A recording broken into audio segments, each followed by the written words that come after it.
Hello, welcome. We're here to talk about Silo. Third season just started and pretty exciting. Going in a different direction in a way, going back to the future or going back to the past to figure out what's going to happen in the future. I got a couple of people here. One of the problems I have with this show is not problems like something I don't like about it, but one of the problems I have about covering this show is, having read the books and knowing where things are generally going, it's hard to speculate. So luckily today I've been able to have a couple people on who have not read ahead, and so I can listen to what they think about some of this stuff, and hopefully you guys in the comments can you know ask some questions too. Oh, my mic is not working well. You guys can't hear me? I can hear you, but it could be up a little bit more. Right.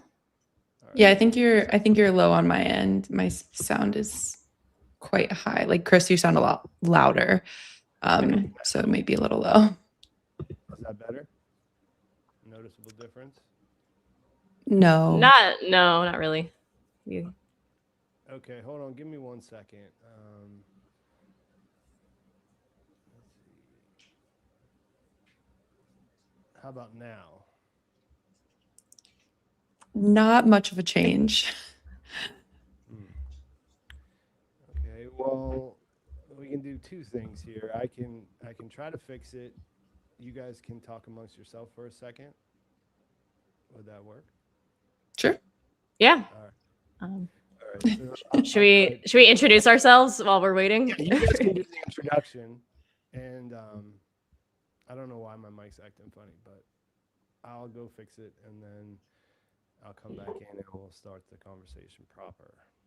Sounds right. like a plan. All right. Chris, you want to go first? Oh, sure. Hi everyone. I am Chris. So I am on TikTok as my main platform as Cris Cinema. So as you can see from my name, CRIS. But I cover TV, film, and like award season. So I usually like to have a show that I am covering every single week and to go a little more in depth with. And now it's Silo. I think the shows that I had a lot of kind of gained an audience with were Pluribus and then Into the Pit. Then we kind of did Euphoria for a bit, but I'm back with a sci-fi show that feels organic, feels natural.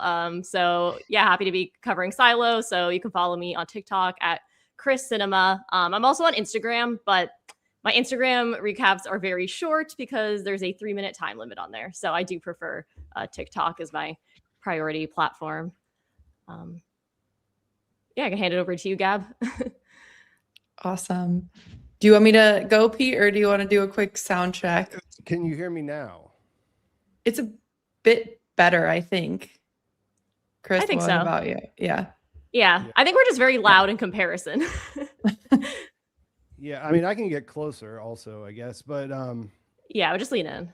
I didn't change anything to the setup, so that's really all I could do was check the gain, and yeah, I'm sorry. I think it's definitely better than previously. Okay. Yeah. So let's see. Okay, so Chris, I put your link in there. All right, so Gab, tell us about yourself and what do you think about the season so far? All right. Hi, guys. I'm Miscellaneous Gab. I primarily cover TV shows, movies on my YouTube, but I also do short recaps and fun videos on my TikTok and Instagram. I've been a big fan of Silo since it began. It was one of those Apple TV shows that immediately captivated me. I'm not going to lie, I really fell away from it a bit in season 2. I just felt like the pacing, everything I didn't love, and I wasn't sure if I'd come back strongly for season 3. But it really seems like the Silo community is very strong. People really like this show. And so I will say I'm pleasantly surprised so far. I think it's still quite early in the season, but I enjoy the storytelling. of the show. And as a non-book reader, I'm so hungry to know what really happens, like what it's really all about, that I'll definitely stick with it until the end. And I'm enjoying covering it. This is my first time covering it. I did recaps of the seasons previously, like rather than episode breakdowns. So this is my first time getting like deep into the episode breakdowns and getting kind of, this is the first show I've ever had screeners for too. So it allows me to really get like very in depth into each episode and watch it like 5 times before I make my video. Amazing. Yeah, I was the same way where I fell in love with season 1. I think I joined in around week 7. And I remember I binged the 7 episodes, and then I visited my parents and I made them binge all 7 again with me in the same week because I was so invested. I think I just like the world building of it. And again, I do think Rebecca Ferguson is so great, and I like spending time with the character of Juliette. Like, it just felt like I could hang out with her in the silo for hours and hours. But I also had the same experience with season 2, where I think it was just too little story for too many episodes. Like, I never thought I would say, like, let's only do 6 or 7 episodes, but I think this is the one season of TV where I think it might have benefited from that. But season 3 is giving me the season 1 vibes again. Yeah. In terms of the feeling definitely I get watching it. Sorry, Pete, I'll let you test out your mic now. I hope it's better. I don't really know what else I can try at this point. No, it sounds good. It sounds good to me. You sound clear to me now. Yeah. Yeah. Cool. All right. Nothing like spending the first 6 minutes trying to fix that.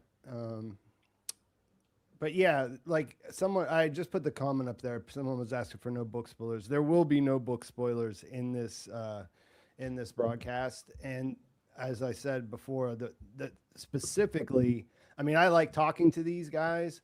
I brought them on for that reason, but I also specifically chose them because they have not read ahead in the series, and it's very difficult to talk about some things because of the knowledge that I have from reading them years ago. So as far as season 2 goes, you guys were talking about being slower, and I had a little bit of that, and I kind of talked my way through that when I was covering it. I found that because I had more of an investment in Solo and Juliette and where the story is heading, that I was willing to spend a little more slow time with them and sort of enjoy that character development. But that was not like, I was kind of outside of what most people were saying about it. For this season, it's definitely different, but it also feels like the first couple of episodes for me also felt kind of slow. Not really. It was hard to see, like, it wasn't as cohesive, like it didn't feel, it was just a little, it felt a little disorganized because there were so many things. And one of the things that we'll talk about as we go on here that is kind of frustrating to me was this scene, like it kind of took me out of the first one, was the scene with Bernard, and like, when Sims was talking to his wife about Bernard, and I was like, oh, Bernard's alive. Oh, Bernard's dead. Oh, what do they want us to think? You know what I mean? Like, it's like they're definitely playing with something because he's lying to his wife. The whole story that everybody else knows is also a lie. And like, you know what I mean? Like, I hope that there's not too much of that, like where they're really trying to mislead us so that they can try to do a thing, because like I went into this kind of like 50-50 thinking that Bernard would probably come back. You know what I mean? And in that scene, I was sort of like flip-flopping, and it was so coordinated by what they were actually revealing that it kind of bothered me a little bit. I think in episode 2, though, that there isn't as much of that. There's a couple of things that there might be a little bit of like, they might be misleading us on purpose, just so that they can, but it didn't feel as in your face as that one. But otherwise, I think that this start is more promising of a start than season 2 had. Yeah, definitely. I read some comments of people saying like they just didn't want to pay Tim Robbins to be in this season again. And I loved Bernard. Like I love to hate Bernard. I thought he was such an excellent villain. And when I basically like I watched season 2 when it was coming out on a weekly release, and then I binged the whole season again in a couple days to create my recap of season 2. And watching every episode like back to back made the tension and the animosity between Bernard and Sims so obvious to me. Like it was so palpable that it did make sense that Sims would want to like kill him and then burn the body. But I agree, it happened way too fast and it was disorienting. And the problem is the only person who can ask questions of like, where's Bernard? I have to talk to him, doesn't remember anything. So that was like a disappointment for me as well. Layers on top of layers of just like, you know, like, I mean, I like a twist. I don't, you know, I'm not saying that I don't want everything to be spoon fed, but at the same time, I don't want to be like purposely misled for a gotcha later. Like, oh, remember that? That was just a lie. We were just lying. You know? I wonder if the purpose was to give more culpability to Camille and Sims in terms of getting into power. Like, so instead of having Bernard's death be an accident, like have it be something more orchestrated. I guess it'll be interesting to see where their arcs go because, you know, I feel like with Camille, I do kind of empathize with her because obviously she coordinated getting into power, but she obviously didn't know exactly what that was going to entail. Like no one knew about this algorithm voice thing that was going to be giving them orders. So she obviously didn't know what she was actually getting into. And now the entire fate of the silo is kind of in her hands and the fate of her family. So as much as she's an antagonist because of what she's doing to Juliette, I do kind of empathize with her. And so I don't know if they wanted to add that in there just to complicate it further. Like, hey, you made an active choice to commit murder to get into this position. Although the algorithm had already chose her anyways at the end of season 2. But I don't know. I guess it just puts a little bit more on their conscience. Yeah, I think I definitely want to talk about the before times before we get into too much of this, but I did want to talk about since this has already been brought up, the idea like they're definitely moving towards a full reset, you know, wiping everyone's memory at the end of episode 2.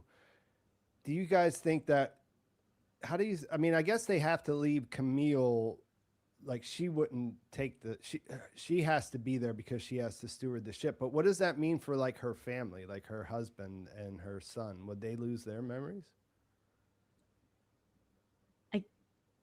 You're on mute, Gab. Oh yeah. Sorry, that's a great question. I mean, someone like that question is very interesting to me, like the whole Salvador Quinn thing, because obviously Salvador Quinn wanted to reset his silo, destroy the hard drives, burn the book so that nobody would remember. But then he left a secret coded note that basically like told them what happened. So it feels like even though they want to mass erase the memory, that there has to be some kind of like torchbearer of what happened and why, just in case, or just because that's like just a natural human behavior of like someone wants to remember, we want to pass things on, we want to create a story. That kind of goes along with what the doctor was saying about stories and humankind. Yeah, so I was thinking that was interesting. Like it's bad enough to do it to people that you know and you worked with and everything else, but then like your son wouldn't remember the time you spent together whenever he was, you know, when he was growing up and things like that. Yeah, I wonder how. Yeah, but it's interesting. Like, I wonder when it comes to Camille and her family, if she has any leeway or authority to implant some specific memories. Like, I don't know how full this reset's going to be, right? Because with Charlotte, the idea is let's wipe her memories, but you're going to bring back almost every single thing except for the mission in Iran, or well, not actually Iran. So I don't know in this reset, like what do they bring back to these people? I mean, they have to remember something, right? I'm not sure. Yeah, it's definitely not clear. That's not something that they've made explicit yet. Yeah. So okay, you're sorry about that. That wasn't supposed to pop up. So you mentioned the doctor, all right? So let's jump into the split timelines and let's talk about the before times. Was it just me, or I was watching episode 2 the first time? I was like, the doctor, like, he's a nice guy. He seems like he's compassionate and generally someone you could trust if you met him, somewhere. But like, it sounds terrible. Like, we're gonna wipe your sister's memory, and then you're gonna put the memories back. Like, it all sounds like not that great at all to me. Like, I thought it sounded terrible. Yeah. I thought her brother was way too calm about this. I was like, if someone told me that they were wiping, well, first of all, I'm thinking for so long that my sister has amnesia, and he's like, oh, by the way, it's my fault. I'd be like, well, stop what you're doing immediately. Instead, he's actually entertaining this, and it just sounds so disgusting and violating. I don't really know why he's just going along with it, and then ends up asking, hey, can we implant a lie? I'm like, why are we even inquiring about this? That part I was like, dude, if I woke up, I'm like, you're going on my shit list. Like, so much of that so much of the before times that we got in this episode confused me a lot. Like, I don't want to nitpick and be like, well, how did the reporter get into the facility, whatever. But to me, it's like, if you didn't want her to remember something, like, why didn't you just kill her like the other pilots? If what she's going to remember is so dangerous, it seems like a really hard sell to her brother, who he doesn't know what she saw, but he knows that enough context clues to maybe trigger her memory about it. So the actual goal, like, I hope there's a payoff here, and I'm interested to hear what like the chat thinks about all of this. It felt so strange to me, and I guess like the most generous read you can make on it is like, okay, if we erase her memory, then we'll erase maybe the PTSD and the terror and the guilt that she carries with that could end up altering the course of her life. But is that really worth like erasing everything, a full wipe of her memory? Like, I don't think you could really like compare those two. Yeah, and I think that is the bigger question, right? Like, there are things like, if you had like a really traumatic experience and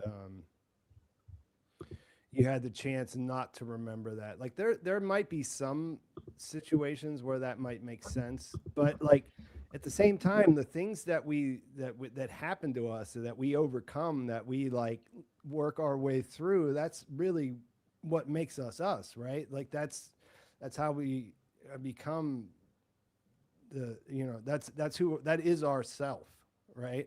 So this idea that you can just chop memories away and that's a good thing, it's a little bit underdeveloped at this point. Yeah, I think it would make more sense if it was the inverse. Like, we're just going to go in and erase a specific memory. Like, somehow that is more plausible to me versus wiping everything and bringing things back, because like, they're adult siblings. I mean, I don't know how much your adult sibling knows about you. Like, I'm sure she has so many friends, people she's dated, like all of that he has no idea about. So I don't think you could ever bring that person back in any real way.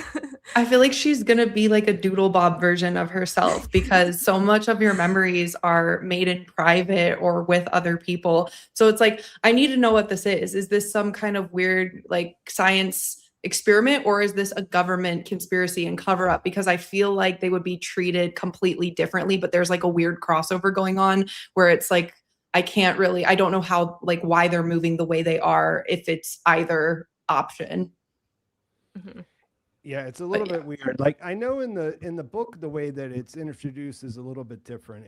It seems more therapeutic. Like, you're going to a therapist, they give you the medication. Like, the way it works in real life is they bring up the memory, and because like some people have really overwhelming reactions to traumatic memories, right? And so what they do is they don't make you forget it. They make you re-experience it while you take this beta blocker that changes your reaction to it. So you're the like that intense, crazy reaction won't happen in the future if you take this treatment.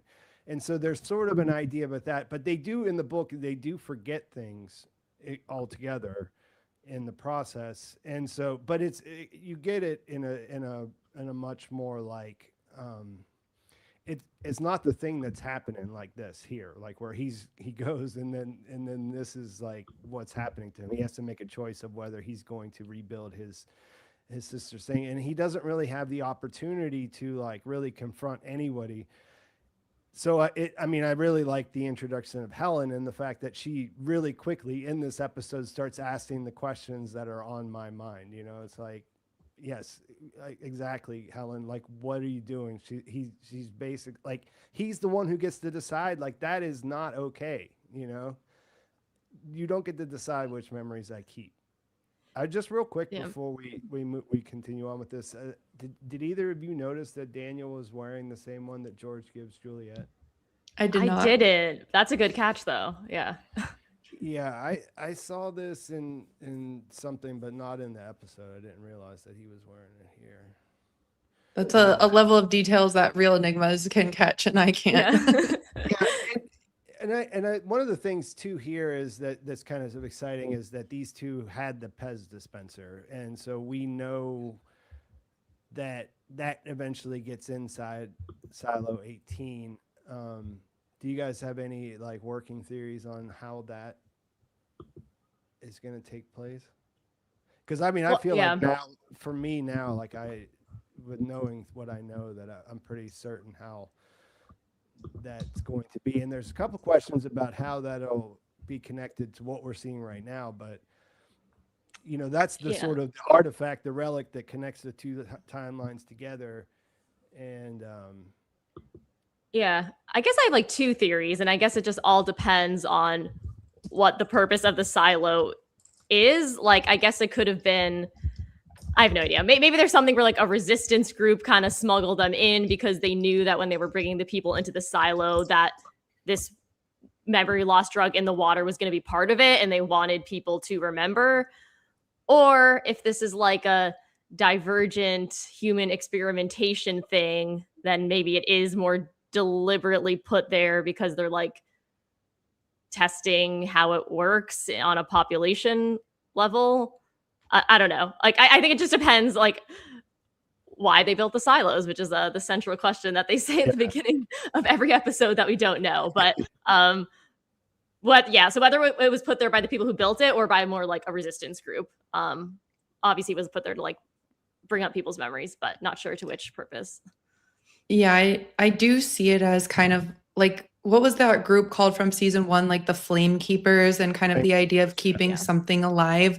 To me, it feels like that. And especially with the doctor saying that there's a lot of power in physical objects that they can trigger memories. And I kind of wonder if there's something to do with collective memory being like harder to erase or something like that, where they were resetting people's memories on how they got into the silo in the first place to keep them from wanting to get out. And those kind of relics were snuck in because, even this flashback, the before times, feels like it's around our time based on the cars and the clothes and everything. And even now, like Pez dispensers are kind of antiquated.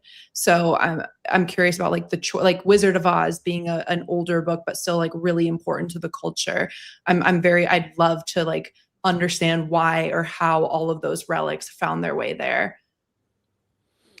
Yeah, and there's definitely some emphasis on how those things might help bring back her memories, and we see that happening actively at the same time with Juliette as she's moving around in her brain fog. I think they're doing a pretty good job with that, like of having the two, having what we're seeing in one timeline inform what is happening in the other. I think that makes it a lot more of a nice balance between, because they're introducing a brand new show in the middle of the show. You know what I mean? Like, it's not the easiest thing to do. Yeah, I don't know what people keep complaining about the mic. I don't really know what else to try here. Yeah, we're saying maybe if we move back, because then it's more balanced. I can move back a little. Because I think we're just louder than you. So if people are like moving their audio up and down. Yeah, like I've looked at everything that I can. I've manually turned it up as much as you can, to where it's not going to start clipping all the time. So I don't know. Do you guys right, have well. inside your studio? Do you have the option to automatically do the levels on your mic? Not in my studio, but I can like do my Motive app that's connected to my microphone and like try to turn the volume down. Let me see if I can do that. That may help. I just turned okay. I just lowered myself in my actual mic app. I don't know if that's more helpful for anything, if anyone can hear better. Did that change anything, Chris? It sounds the same, honestly. Okay. That's right. And it also, like, my voice sounds the same as yours because I can hear myself talking. So it's right. Well, I'll talk a little quieter. Yeah. All right. Where were we? Let's. Yeah. So I guess we'll talk about the different characters. I saw people talking about Daniel. Daniel might be a villain if he was involved with the making of the silos. Were you guys getting villain vibes from Daniel at all? To me, he just seems dumb. Like, I just feel like he's kind of an idiot. He doesn't know his way around Washington. He doesn't know how to talk to reporters or not talk to them. Like, he just seems really green to me rather than evil. So maybe in his eagerness to like prove his worth, he makes some questionable ethics decisions, but he's just coming off as stupid from my perspective. I feel like he's just going to be evil in a passive way, like kind of like an Oppenheimer, like because he obviously created the like infrastructure, because they talked about how he created like the levees and the digger that doesn't disturb the soil up top. So whether or not he actually helps with what the actual purpose of the project is going to be, I think he'll be instrumental in just the technical aspects and the infrastructure of it. So he'll just kind of be responsible, but it depends which way you look at it. That's how I see it. And he seems a little green, and so he might just accidentally let his stuff be used for things that they shouldn't be used for. I think it kind of keeps in line with like how villains are in the show, because I really don't think like anyone is truly the villain because they're evil and horrible. It's kind of out of necessity. Even with Bernard, I mean, he did make some questionable choices, but it was kind of like an ends justify the means things. And that's at least what I see with Camille. And I really like that, of the antagonist being like not bad people, but just put in situations. I think I saw a commenter saying they're just doing they're doing what they think is right. So I am very curious to see his journey here. And I agree with you, Chris. I think it might be like passive evil, letting things happen or making some misstep along the way for something he thinks is right. Yeah. And if you now my mic is working, huh? Oh, there you go. Perfect. That's loud. You're back. But that's what I was going to say. Now it's going to be super loud.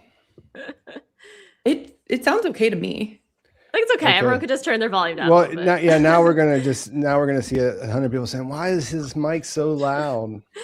But I'm not hearing the like distortion that I was hearing before. Yeah, I turned the box on and off, so okay. I could see right away that the line was back up towards the top. Great. Yeah, like I said, nothing like 28 minutes of trying to figure that out. Anyways, but yeah, the other thing about what you're saying right now is that the timelines are mirrors of each other, right? So like Bernard, yeah, he did a lot of evil stuff. The reason that he sort of lost it at the end of season 2 was that he realized that for him, it became about nothing. He thought he was doing it for a good reason, and it wasn't. So you could see a scenario like that going on with Daniel too, because as far as like book spoilers are concerned, like I know that the way this is playing out so far, like he has there's a different relationship going on here with the senator, with Helen. Like he's in the book, he's married to someone named Helen. So that's not the same as this at all. I don't think that there's going to be enough time for that to happen. Like before things get in motion. I could be wrong about that, I guess. But yeah, so but his wife in the book has a completely different role than this reporter thing that's going on here. So yeah, so I think that, you know, that's one thing that I'll be looking for is the way that that we see the mirror effect between the two timelines, like where we see people doing things inside the silo that are similar to what we see in the before times. Yeah, I'm curious to find out more about Charlotte, because if she's mirroring Juliette, like there's probably so much we don't like. We're going into the Juliette storyline where we know so much about her, and so we know what we've lost, but we didn't really have an introduction with Charlotte. So it'll kind of be interesting to have a reverse to Juliette where we're kind of uncovering who she was, and you know, she might be a really big hero. We don't know how far she got into her investigation, but I feel like there's going to be something really cool there just because she is meant to mirror Juliette a bit. So I'm curious what that looks like for her in the present. Well, this is kind of something that I was thinking about after I made my video, was the idea that some people are outliers, right? That Juliette might not be responding to this. We do see when she's with Helen, Charlotte has a flash to, like, it seems like the memory drugs may not be working 100% on her as well, right? That was the implication, I thought. Yeah. And so that makes you wonder why those two characters in two completely different places might have that same reaction, and how they might be connected. Oh, that might be why they were doing the whole, birth control situation, right? To weed out the people that were resistant to this memory drug. That's exactly why they were doing that. And that's why Juliette was never supposed to be born, because they didn't let, she didn't win the lottery. Like, that's one of the things I didn't catch that at all. That's amazing. That's so interesting. That's one of the things Bernard told her, was that she wasn't supposed to be born. Right. Because So, I guess they needed to make sure that if they ever had to do a full reset, which it doesn't sound like they've really done too many resets, but because they've done 6 full resets and targeted individuals along the way, that they needed a population that could fully forget. And 6 in 352 years is not that frequent. No. I mean, because the story here is that every 20 years before Salvador Quinn, people in Silo 18 rebelled. And that seems, on the one hand, it seems like, well, that's kind of often, but at the same time, like, people would go crazy if they lived inside a silo. Like, that just seems kind of real to me. You know what I mean? Like, people would be like, you know, you don't see outside. It's kind of funny because they call it vitamin D plus, because you don't get any sun. You need vitamin D, right? And you also kind of need to have your memory wiped every once in a while, because you would hate so many people and not be able to get away from them. You know? It's so true. You would just be stuck in a shoebox with them all the time. You know what I mean? You can't go on vacation. Like, going on vacation is going down a few floors extra than you normally would, you know? Vacation to mechanical. Mechanical's not great this time of year, but you know, maybe the crowds won't be as bad. You go swimming at the bottom and you might find a door. Yeah, and sometimes, like, whenever I think about this show, I have to remind myself that, like, they grew up inside there. Like, that really is all they have. Like, they don't know anything, you know. Like, that's why when they see the books and things like that, they lose their minds, because they're like, an ocean? Are you serious? You know what I mean? Like, there's, you know, like, it's bigger than anything they could ever imagine. I'm surprised they don't have one of those AI rooms that show them like peaceful, soothing videos. There was this like Swedish sci-fi movie I watched one time. I forget the name, but they had like this AI that would give you feelings and sensations of the earth. And you'd think that might keep people at bay, to be like, hey, you can't get this anymore because the air is toxic and everything is ruined. but like, here's what things used to feel like, just to kind of calm people and ease their minds. But yeah. Yeah.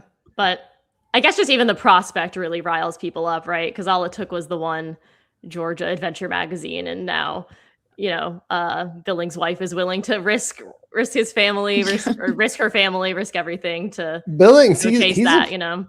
He's a funny character to me. Like it's a rough season ahead for him. It's like it always is. The guy can't catch a break. He finally got off the hook for having the syndrome. Like, he doesn't have to lie about that anymore. And now they're making him rewrite the pact, which is like his Bible, basically. It'd be like if they ask a Christian to rewrite the Bible because certain parts are no longer relevant or whatever. I do like his arc. He's one of my favorite characters, and I'm excited to see what happens with him. Because he's like completely lost his religion. Like you said, it's his Bible. And it's interesting because what happens when the Bible tells you that some biological thing that you can't control makes you, like, puts a scarlet letter on you or something like that. And now it's like, he's like, well, if it was this easy to change it and amend it, what does it really mean? And it's like that irony isn't lost on him, but he does have this like moral code that he follows. Yeah, the one of the things I definitely wanted to ask you guys about, and we sort of touched on that here, was this this cloud of mysterious black goo on her on Charlotte's mission. It's at 50,000 feet where no clouds actually form. I don't know that does this feel like it connects to anything in the story so far for you guys, or does this feel like something brand new? For me, it was full alien. And like the only thing that made me think like, okay, now are we working with aliens, is because in the new intro sequence for season 3, we get this like brass model of the solar system. So it feels like the previous intro sequences were just DNA, spinal cord, silo, and then we're going into the Capitol building and the solar system. So I'm like, are we about to learn that aliens are behind all of this? And I have seen comments saying it's other things or different theories, but I'm sticking with aliens until I've figured out what exact human technology this is.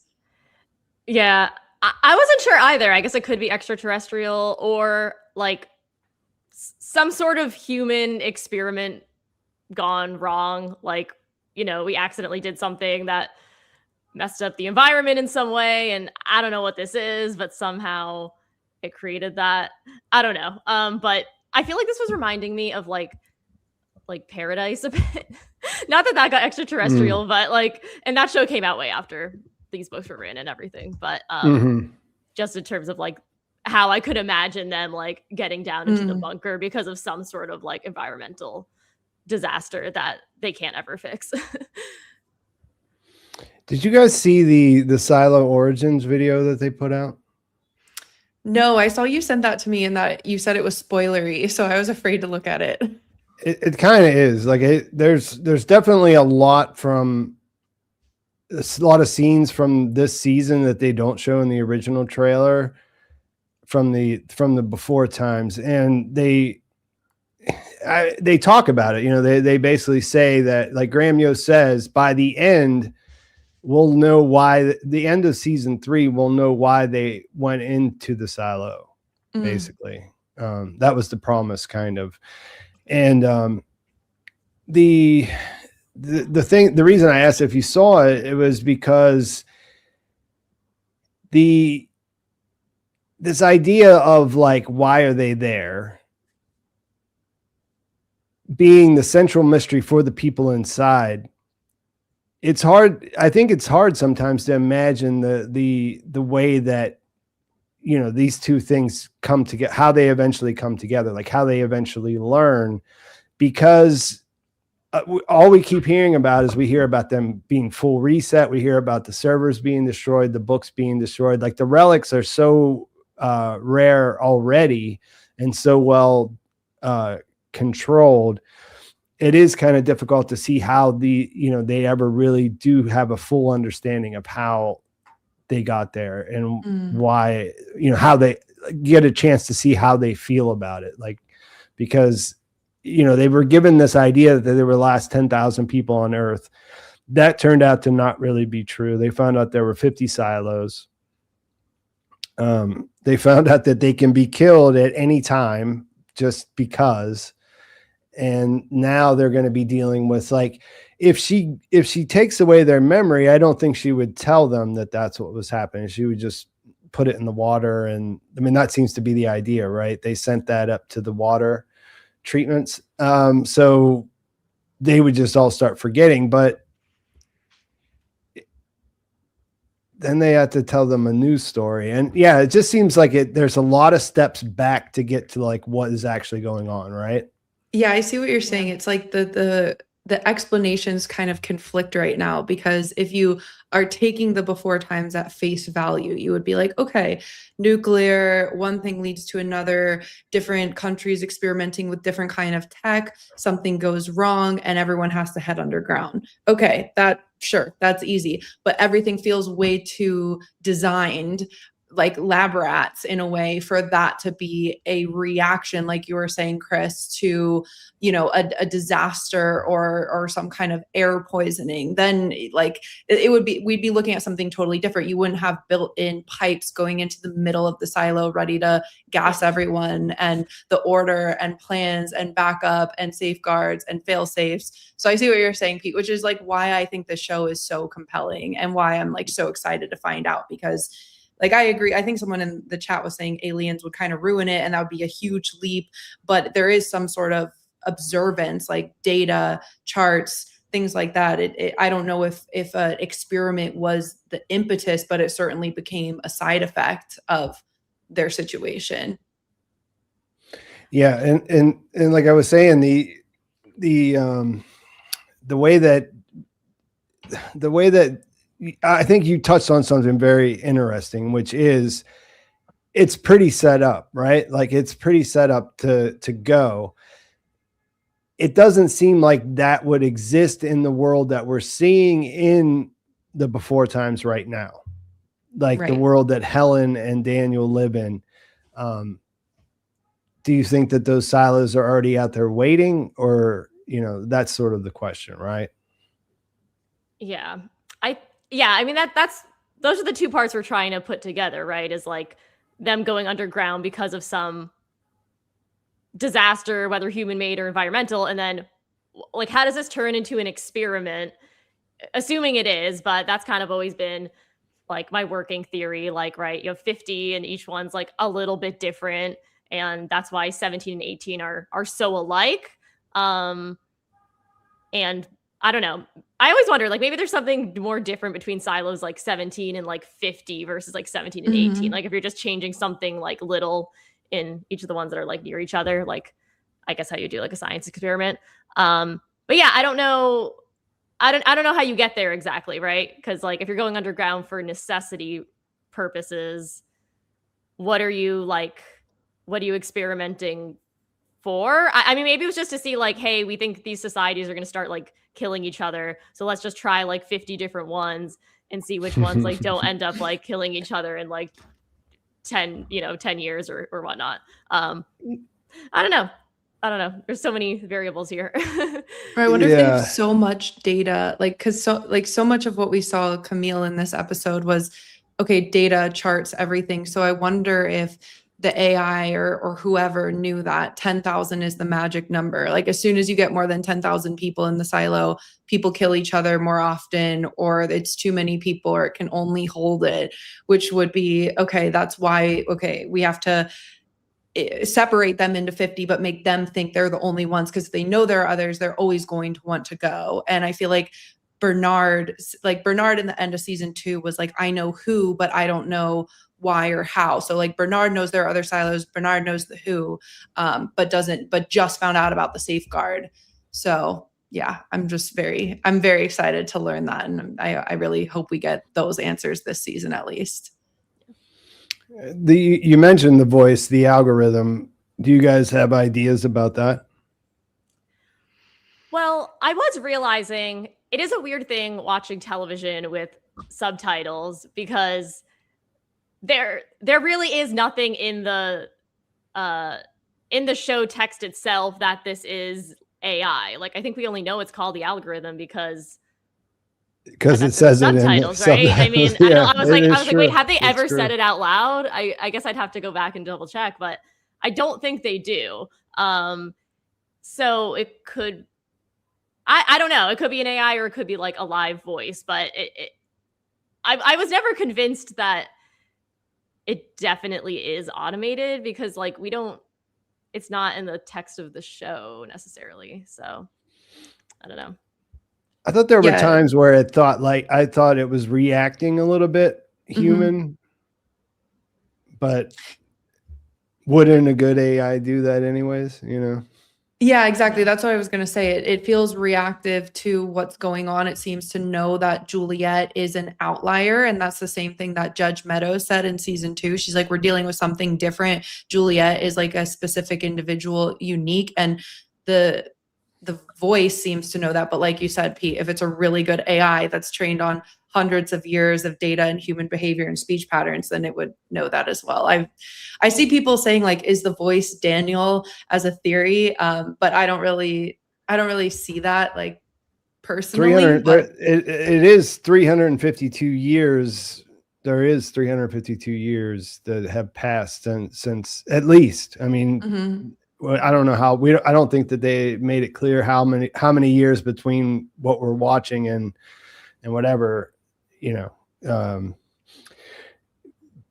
they go inside the silos or whatever, but like, people go inside, there's at least 352 years. So if he is the voice, are you saying that he's the voice? They modeled it off of his voice. Is it an AI that uses him as the avatar sort of thing? Like what are people saying there? You know? Yeah, I don't see, that's why I'm not reading into it too much because I don't think he's still alive. Like, I don't think immortal life is like part of this show. Like it would be, he modeled it or like uploaded his consciousness to the cloud or something. And that's ruling over everything.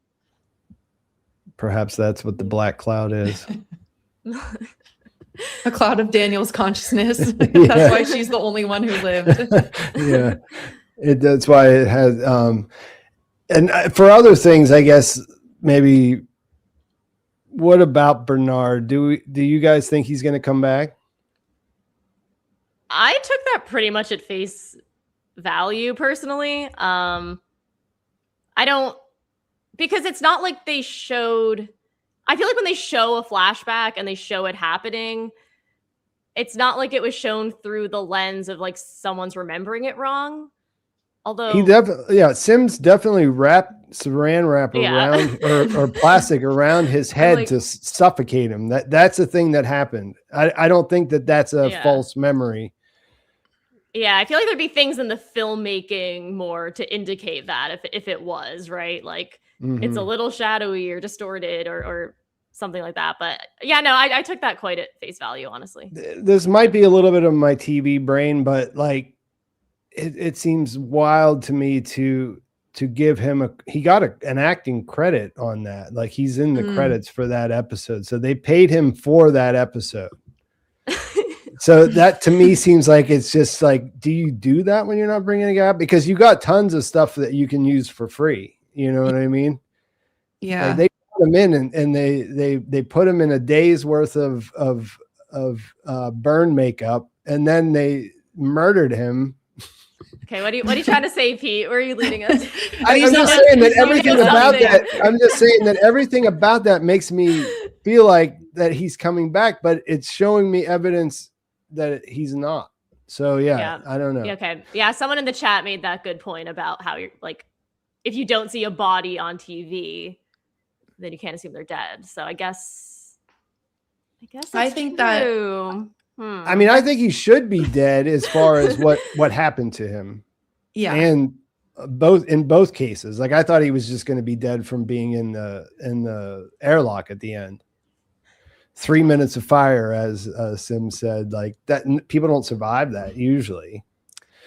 I think the existence of Bernard and what we've been shown, if anything, like my opinion is that it will be an Achilles heel for the Sims family. Like I think that will be what comes to bite them. Either if Bernard is alive and being kept somewhere in a cell, like that would be a little weird to me because I'm sure we wouldn't find that out for a few episodes. But I think if anything, like Robert messed up and that may or may not come back to bite him because that felt personal. I feel like everything that Camille has done is for the good of the silo to avoid the safeguard, but him saran wrapping Bernard felt like in a personal score settling because of how pissed he was at Bernard last season.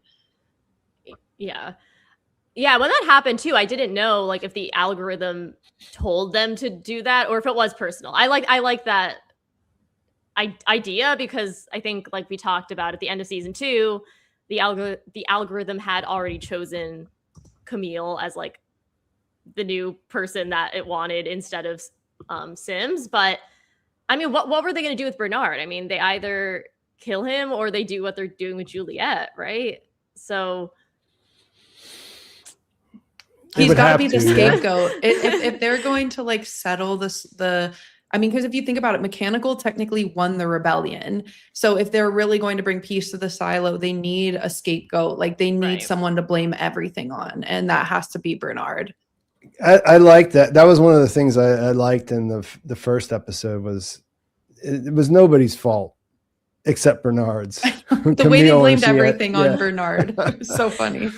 Oh yeah. I like that Camille kept mentioning him too. I was saying she just kept peppering it in there. Like, yeah, that really bad guy. Remember him? The villain of Us, you know?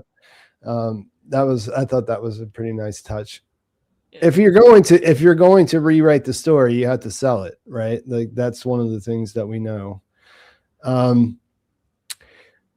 Silo 17. She did get a little flash of it here. I don't think it showed anyone's faces. Like I think there's one where she's getting the helmet from Solo, but she doesn't see Solo's face, right? So she doesn't remember 17. What do you think's going on over there right now?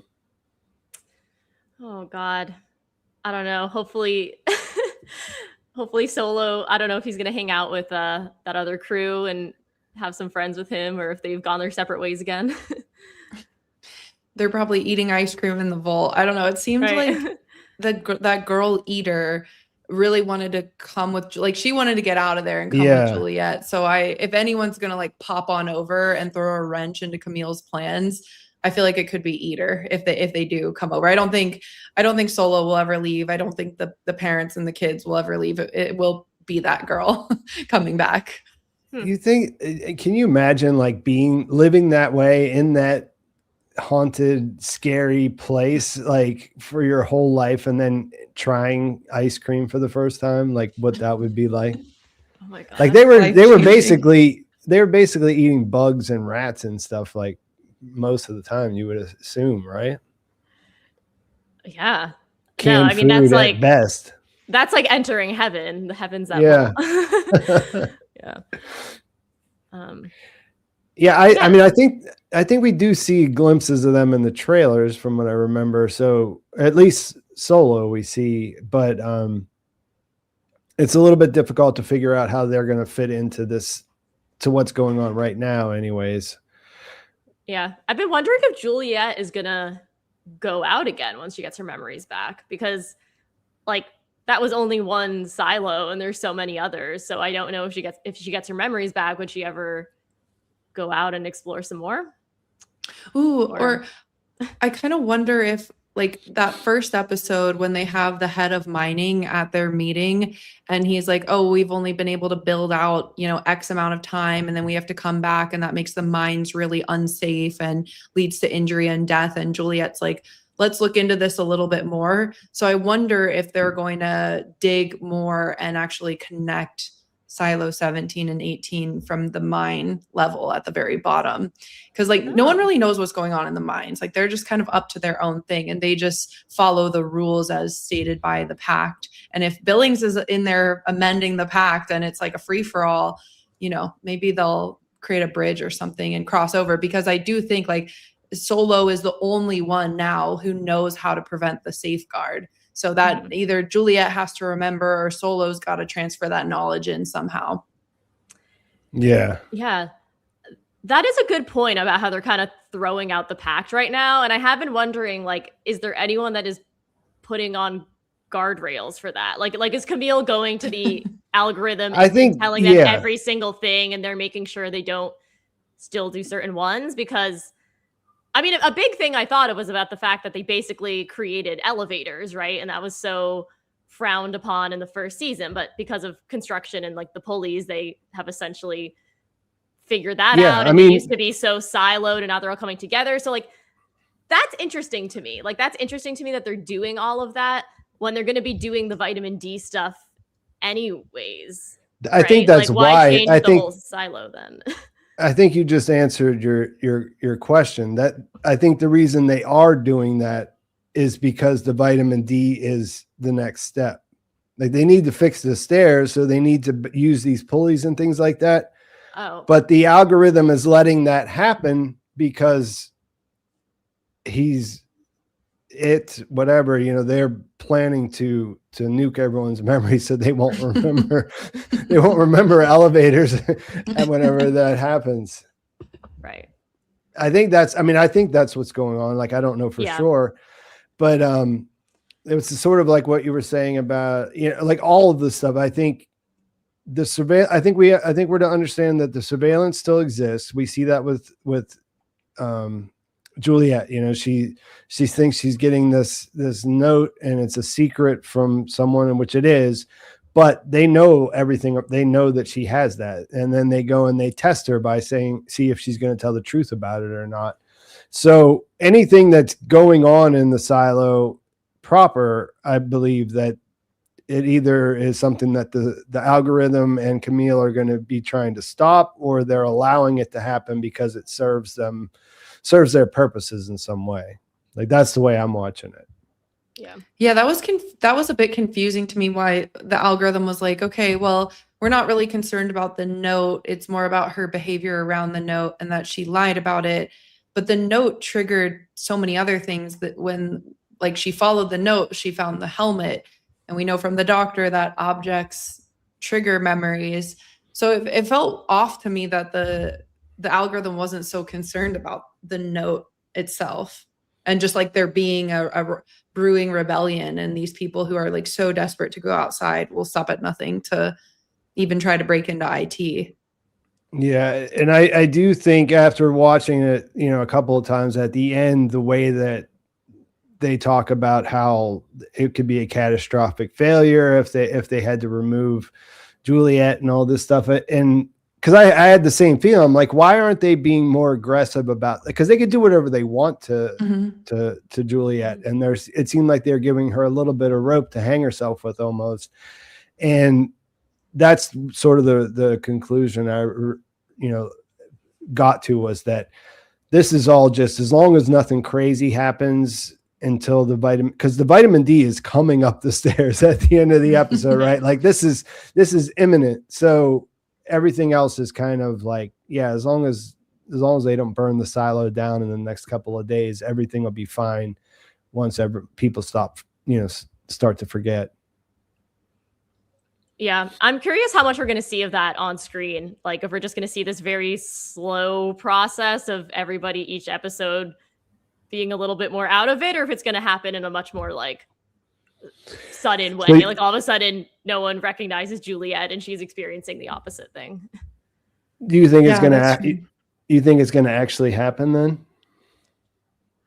Like, I'm not sure. It might be cool to see, honestly, just because I'm curious, like, how that works, because it just doesn't seem as like concentrated as the pills, and I don't know how you bring everybody's memories back on this like giant scale. So I'm just curious how that would work in theory, but yeah, maybe it doesn't actually happen in the world of the show. I'm not sure. Yeah, I keep going back to something that Sims said to Patrick Kennedy in season 2 when he's offering the drug to forget his wife. And he's like, we start with the things that we want you to forget, like the last couple of weeks or something. And he's offering Patrick Kennedy to kind of forget his wife's death. And Patrick Kennedy's like, no, I want to forget that my wife that my wife even existed. So it kind of tells me that there's levels to it. So I wonder if they could just erase the last like 3 weeks, because I feel like this is not happening in that large of a stretch of time. Then like everyone can still know each other. Like, you know, your mom, you know, your grandma, like you remember how to fix a generator and milk a cow, but you're forgetting like all this really dangerous info. So I feel like we'll potentially start to see that, but it won't go all the way, or maybe it will. And then Juliette will be the one who remembers. And then now there's like a whole other issue, but I don't know. I don't see that. That's the first that I thought about that. Like if she is an outlier, then they could actually give it to everyone and everyone will forget. And then she'll be the only one that remembers. That we'd just be going around in circles. Yeah. It'll just be like fun. this total flip. Yeah, that there, I guess there's potential there if they would go that direction. Yeah, like I said, I'm not 100% sure. I feel like if anyone finds out, then they'll riot again, or they just won't drink the water. But I mean, you need water to live, so it's not like they could do that for any real amount of time. But I don't think there's any way that anyone can find out. You know what I mean? Like, I don't think the people in supply know. Mm-mm. They're just, she said, like, we're just sending them vitamin D plus. Like, for obvious reasons, they wouldn't want them to know what was really in those barrels. So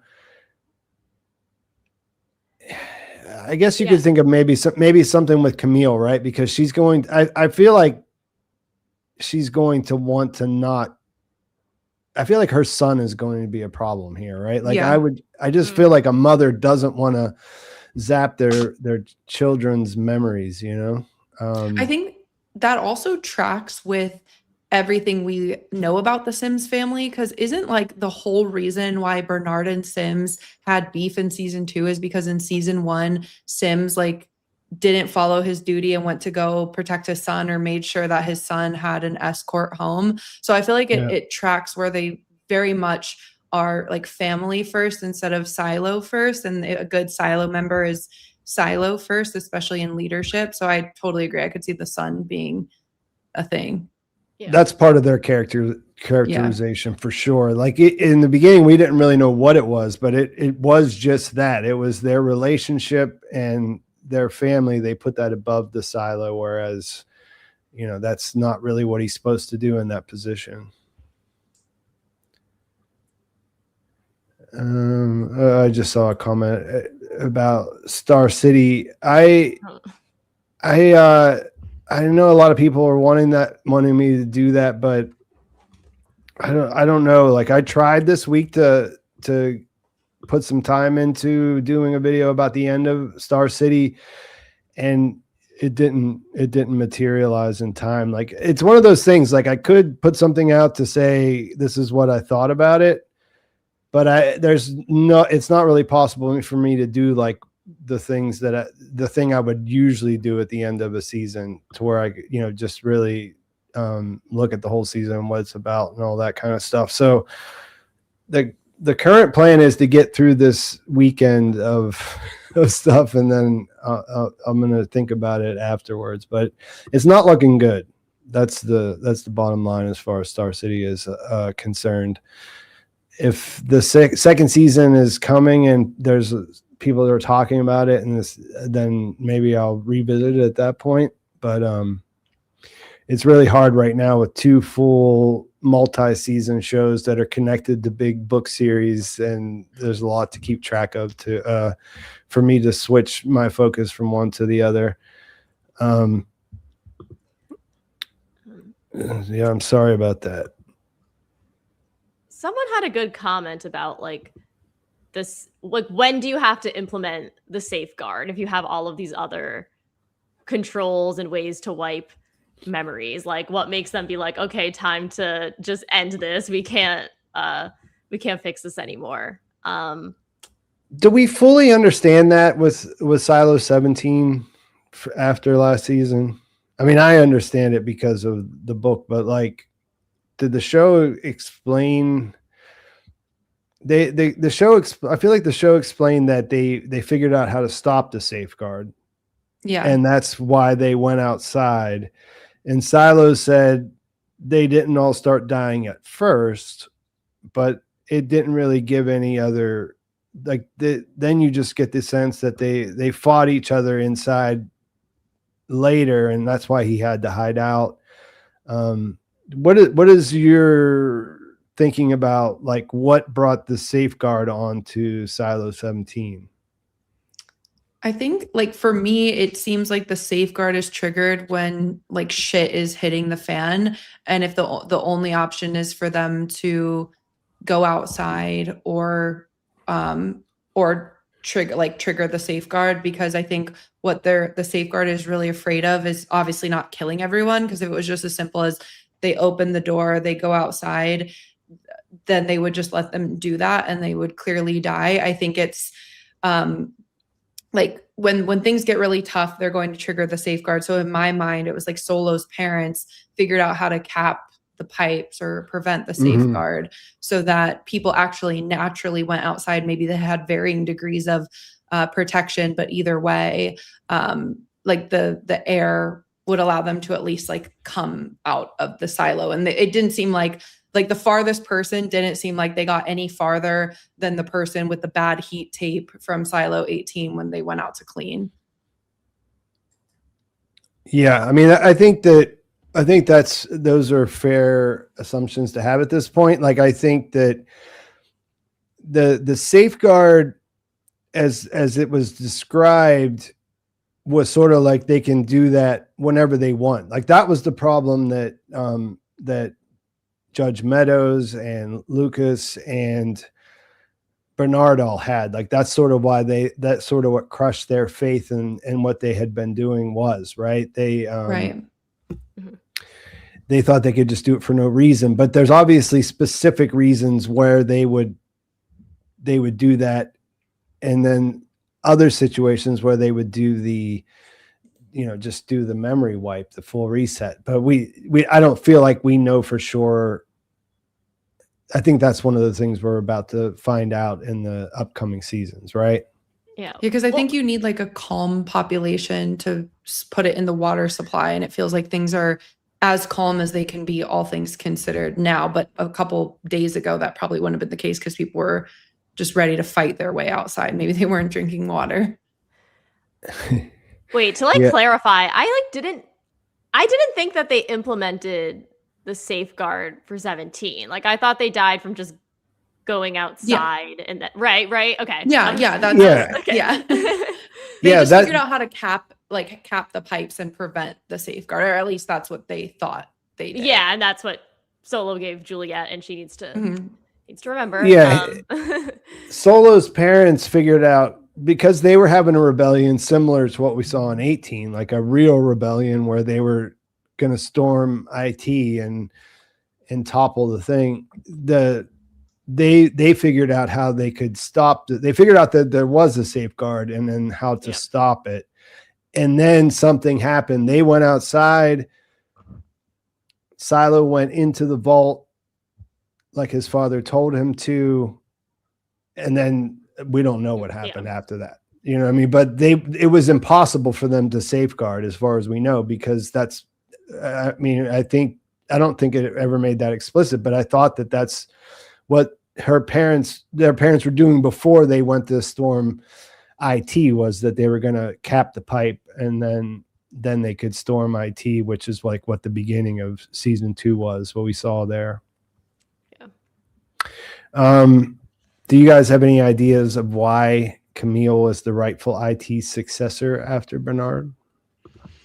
I mean, the only thing that I can guess is that Camille showed more strategy and cunning and like a better ability to play chess in the last season than her husband, who was just like low-key pouting the whole time that he didn't get promoted to shadow. Like the way she even kind of went around her husband, and that caused tension between the two of them. Like, she just seems like someone who's willing to get shit done. And it seems like the AI or the algorithm is always watching, and I guess she might have more cojones than Bernard. But that's my only guess. Exactly. Like, the way she was able to have mechanical think she was kind of on their side, and she's able to play different people in a way that I just don't think Sims can. I think he just wears his emotions a little bit more on his face. Like, I don't think he's as sly and crafty. So I think she's just has the better qualities. I mean, I don't know if this is like a spoiler, but Camille does not exist in the books. Is that true? Or Yeah. is she like replacing there's not a different character? Not really. So like, does anyone take over? Well, I mean, kind of, but I can't Okay, that's getting into spoilers. Okay. I wasn't sure if it was Sims and they just like wanted to like play around with the actors a little bit more and like no, it was different. Sims was a lot different in the books. Like Bernard was too, honestly, and I think they made Bernard a lot better. Sims, I don't know. Sometimes I think it's unnecessary. Sometimes I thought in the previous seasons that what they were doing with him was a little bit unnecessary, but now maybe that makes more sense that we see that his wife is the head of IT. And I do think, we kind of touched on it earlier. I do think that there's going to be some conflict between them now with her in this role. I think that's why, they showed that he was kind of lying to her about what happened with Bernard, was because if they are really about the family, that's one thing. But then if she is really putting vitamin D plus in the water, like, I don't see him being like, okay, I understand, me and the boy have to forget, but you don't, because you've been chosen for this job. Like, how many husband and wives would be able to, survive that situation? Yeah. Is there like a stock of extra bottled water in the vault, like they had ice cream in the other silo, where they could just like drink a few gallons of this water while everyone else is forgetting? Yeah, and it's like, if anybody would know that the surveillance is complete, it would be Camille, right? Like, she wouldn't be able to, like you said, just take some bottles of water down to their apartment and be like, here, don't drink any tap water for like the next 2 weeks, Yeah. There's no way that anyone can get away with anything. Yeah, because even like I always go back to that scene of Lucas Kyle in the like kind of the last scene one of the last scenes we ever see of him, where he sees Bernard on the stairs and he's like, act like I'm telling you something else, because if they know what I'm telling you, they'll kill us all.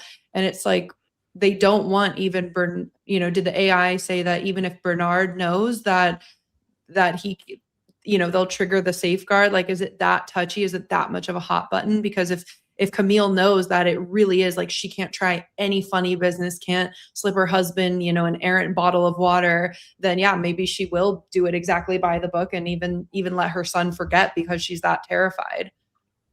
That is really what it comes down to, right? Like, Camille, I think, is pretty neutral as far as things go. Like, she's playing a part in some pretty horrible stuff, but to this point, she's really not been a good guy or a bad guy. Like, she's not done a lot to make you support or not, go against her. But there are many situations that, like you just laid out there, where they can basically strong arm her into doing whatever they want, because she might not want her child to lose its memories, but like, the other option is that they just gas the entire side. She won't have a child and then he doesn't exist anymore. So I wonder how much it would keep her in the dark too. Like, would it tell her what it's, I don't know, like could it manipulate her into saying like, hey, you got to put this vitamin D complex in the water, but like not say exactly what it does? I mean, it was, I think in the last episode, they pretty much said the vitamin compound in saying that the memory loss would happen. It did say that. You're right. Yeah. But I mean, it might've been an implication more than like, everyone's going to forget. But I think that she knows what she's doing. I think what Gab was sort of touching on there was like, the thing is that the other option is just death for everyone, including her. Yeah. So they did say catastrophically destabilizing. So I think that got the implication out for sure. So it's like, you know what I mean? Like, it's not like she's having to choose between two evils. And I think maybe like the algorithm, because it has so much data, it knows what head of IT needs to know what, because Bernard wasn't told about the safeguard by, anything. Like he had the key that lit up and he thought he was on the right track. So maybe for like a person like Bernard with a big ego who wants to be a leader, like he needs to feel like he's, has, I don't know, like that he has a game to play and he's winning, versus like maybe with Camille, they are appealing to the fact that she'll do whatever it takes to keep her family alive. And maybe it's just like different kinds of information, different volumes of information, depending on who they have in charge. This is an interesting thing. Like Juliette is not calm now that they've that's sort of what I was kind of touching on at the end of my video over the last episode. Like how does that actually scale up? Like if everyone's doing that, does it change the way that you react? Because if you all forget, you just sort of like, nobody's bothering you about it. Nobody's saying like, hey, it's me, like what's going on? But like, do husbands and wives wake up in their little apartments and look at each other and be like, who are you? Like, what is this? What is this that we're doing here? I do think it just goes back to it being a slow process. Like even Bernard's like, it didn't happen all at once, because that would freak people out. I mean, I think even forgetting the last couple of weeks would freak me out if I woke up with no memory of that. But it will be interesting to see like how people, orient themselves with that. Yeah, I mean, they even said with Juliette, it's not really working correctly. Like she should have her general normal memories back by now, except for her time outside the silo. So, again, I don't know how gradual it is, if some people go faster than others when they do it at this population level, but it should be much more temporary. Like the whole thing Camille keeps emphasizing is like, why is this taking so long? Like, because it looks bad, right? As mayor, like I think Camille's obviously trying to minimize how bad it is, right? Like she tried to get in the way when Knox was talking to her, and she's like, of course she remembers you, and it was very clear that she didn't. So I think as this goes on, I think people will just, well, I don't know if they'll get suspicious. Obviously, like Kennedy will, because no one else knows about the existence of the pills, but maybe her presence will become less calming because they're like, why does she still not remember anything? I don't know. So yeah, I think you guys bring up a good point too, because like one thing that stuck out to me in episode 2 is her security detail, that guy, after she like accused him of touching her and like ran away from him, kind of putting his job on the line. He's like, look, I don't really like how they're treating you like a prisoner. And of course, I don't know if he's sent by Camille to kind of lower her guard and keep tabs on her, or if it does become disturbing to watch this woman who can't remember anything being like kind of puppeteered and controlled and told what to do. That might cause people to kind of flip on the whole, like, this is a good situation. Yeah, absolutely. Yeah, for sure. Jeffrey Allen Beeler here was asking about this. And since we all are kind of severance people too, the way that it works is that you have different kinds of memory, right? And so you have basically your episodic memory, it's called. That's the stuff that you made connections with, like through experience, like that you have things that you learn and things that you internalize, but then you also have these different kinds of things like that you have an emotional connection to. Those are the things that get erased. So you can still have motor function, you can still know how to drive a car, say, or something like that, because it's something that you just committed to a different part of your memory. Do you guys want to add anything to that as far as like how that works? Because I know we've all probably spent a decent amount of time thinking about how that works in Severance. Yeah, I mean, I think you summarized it pretty well, right? Like, I think it's things like if you had I don't know, if you had a limp or a lisp in the way you talk, like those things aren't going to leave you. Like those are like almost like physical parts of your memory. And like you could probably still dance and play the tuba and like, I don't know, just anything that was like a skill you had to learn versus like an event with like dates and places and names and all of that. Yeah. And I think it kind of speaks to like,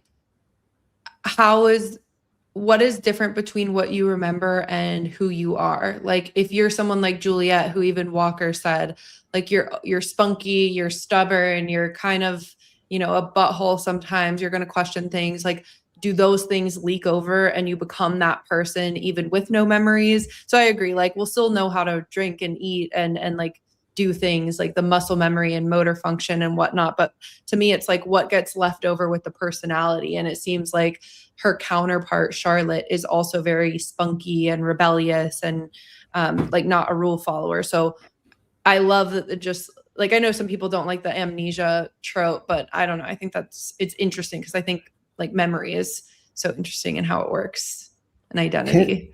Can I ask you guys, like, where do you think that because this was when the trailer came out, people really freaked out about this idea of her losing her memory. Where are people getting so many amnesia plots that it's enough to bother them? You know what I mean? Like people are talking about it like this is something that shows do all the time or something like that. Is it from soap operas? I do not know. I only see it in the comments. The only thing I think of that has an amnesia plot is one of my soap operas movies. Definitely do that. Yeah. Okay. I don't watch soap operas. Me neither, I'm just thinking of like my favorite movie is Memento, which like amnesia is the whole plot of that movie. So like I have a pretty good relationship with amnesia. And it's good. That's what I'm saying. Yeah. Like that's a really great premise for that, the way that it's put together. Right. Yeah. I was old Hollywood films for sure. I was like, when I was in my TCM phase, it was just like, there was always like an old melodrama, like Spellbound or like Random Harvest and like, yeah, those old kind of movies. So, you know what? I think it's old Hollywood chic of them, guys. Yeah, no, I mean, like, I get it. Like, I understand, like, I was really just trying to figure out examples because, you know, like, there just aren't that many of them, you know, like for it to be like, oh, that tired old thing that TV shows are always doing when they make the main character forget everything. Like I don't have too many examples to throw out there. I mean, in theory, I don't like it's sort of like that. It was all a dream, right? Like, I don't like that. I don't like whenever we have feelings about stuff and then you tell me that, oh yeah, actually that didn't exist. It makes it strange, right? You know what I mean? But like, yeah, I was surprised why that so many people were so vocally against the idea of memory loss. And if there was specific examples that you guys knew of that were, like I said, I do think that's something that could happen in like those really long serials, like soap operas and things like that, you know, where they just have to keep making 7 or 5 episodes a week for 40 years or whatever, you know, that sometimes they probably do stuff like that. Yeah, I mean, I think it would be different if they actually had her amnesia be a function of like hitting her head. That might feel out of place, but like amnesia is part of the plot, like the medicine, and it's been a recurring theme, and it connects so strong. The reason why humans rule the world and not apes. So it's like, to me, if you can't remember your story, you lose access to something very human. I love it. Like, I mean, do I want her to walk around like confused and have all her friends being mean to her for the rest of the season? No, but I have no issue with it right now. Yeah. Like I think it's going pretty well. I can understand, like, fans don't want it to be like, oh, well, Juliette can't do anything in this season, so we're gonna put everything on pause while she tries to remember what happened last season.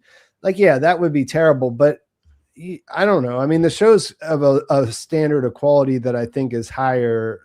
That's not my first thing. Is like, oh, they're really gonna do that. You know what I mean? Like, right. Yeah. It's just like, you know what I mean? I give him a little more credit, I guess. Yeah. The minute, sorry. I was gonna say, the minute I found out it was pills, I was fine with it, right? Like, if it was just like, this is an accident and it's out of nowhere, then I'd be annoyed. But the minute the episode started, I was like, oh, we learned this last season. I'm pretty sure that they're giving her these pills that they gave Patrick Kennedy. And then you get that reveal. And I think that's kind of fun as a viewer to be able to be like a little bit of a step ahead, and then they give it to you right then. They don't drag that out. Like, that could have been a whole 5-episode thing if they wanted to drag it out. And then the fact that she already spit them out at the end of episode 2, like, I don't think she's going to take them again unless they force feed her, or again, it actually goes into the water, but then it's happening to everyone. So that's just a whole different thing, which actually could be kind of cool to see. I'm just curious how that would happen. So, yeah, I think it's when it's set up, I don't mind at all. Yeah, it's kind of funny, like that, because there was just like a mass hysteria about that, you know, online if you were reading. You guys brought up mechanical, and that's one of the things I wanted to talk about. I think you said that her friends are going around being mean to her, and that I thought it was interesting to see the way different people were reacting, because that would be an awful situation. Do you guys think that do you think that what we see in their interactions with her is all that they're up to, or you think they're doing some things behind the scenes that we don't see happening? Well, what I found interesting with the disappearance of Orla Kent is that the last time we saw her, she said she was going down to construction, and construction contains a lot of our friends from mechanical. And she said a lot of the things going missing from supply are critical supplies, and those are like hardware for computers and stuff like that. So I didn't know if maybe this is a good thing and not a bad thing. Like, maybe this is something that Lucas is stealing, or mechanical is still keeping the rebellious spirit alive, and they're building something by stealing these supplies. But I mean, I don't think they would kidnap her, so I don't know why she would disappear. But maybe she got kidnapped on her way down to construction, right? I don't know. I'm trying to put those pieces together. And then obviously we also know that she had beef with the head of mining's daughter, who she replaced as the shadow to supply. So I don't even think we've ever seen this character, right? But there's just this whole family beef that's going on, and I'm trying to relate it to the person stealing the supplies and the fact that she went missing on the way to construction, and how that all pieces together. That's a mystery to me right now. Yeah, I mean, obviously Walker was able to kind of do a gotcha on Bernard last season with like the hand signals and being spied on and being the rat. So I wouldn't put it past them to have another plan.